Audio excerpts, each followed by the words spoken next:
सब गोटे प्रणाम। आइ हम छठ माय के गीत गाबै छी। पाबनि छठ पाबनि के उत्सव पर लाइक करब, सब्सक्राइब करब, शेयर करब। आबि गेलै कार्तिक मास, छठी मैया एलखिन गाँव। छठी मैया एलखिन गाँव, करबाई हम छठ बरतिया। होए बजल बीच ठाढ़, होए बजल बीच ठाढ़। पिया जी से कर बरजिया, किनी दियला गा पटोर। पिया जी से कर बरजिया, किनी दियला गा पटोर। किनी दियला गा पटोर। आबि गेलै कार्तिक मास, छठी मैया एलखिन गाँव।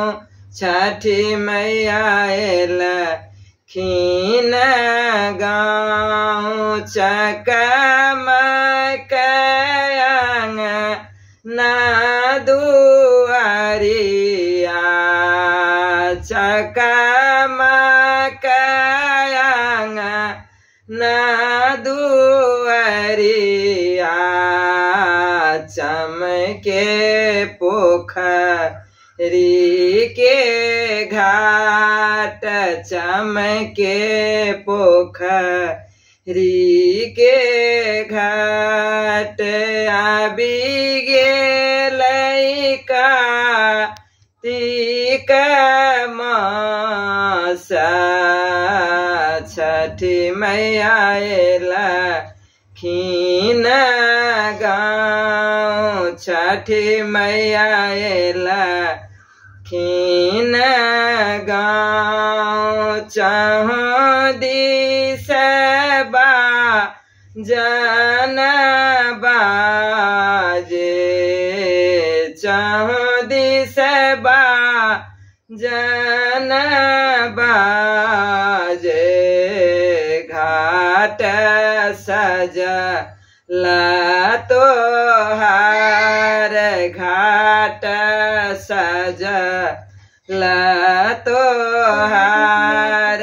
आबि गेलै कार्तिक मास, छठी मैया एलखिन गाँव।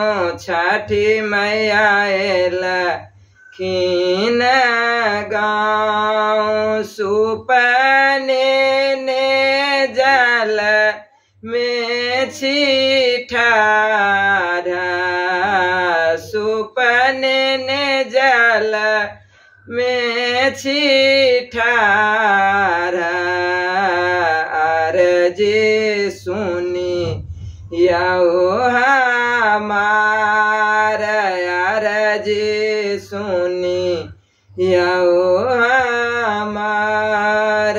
आबि गेल कार्तिक मास, छठी मैया एलखिन गाँव। छठी मैया एलखिन गाँव, करब हम छठ बरतिया।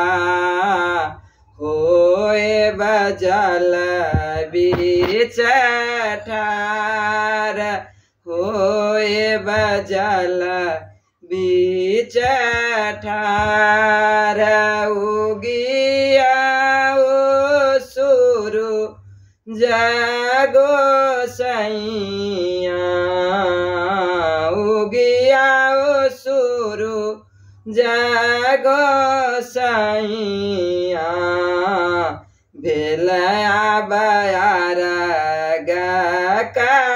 काबेर भेल आबयार काबेर आबि गेल कार्तिक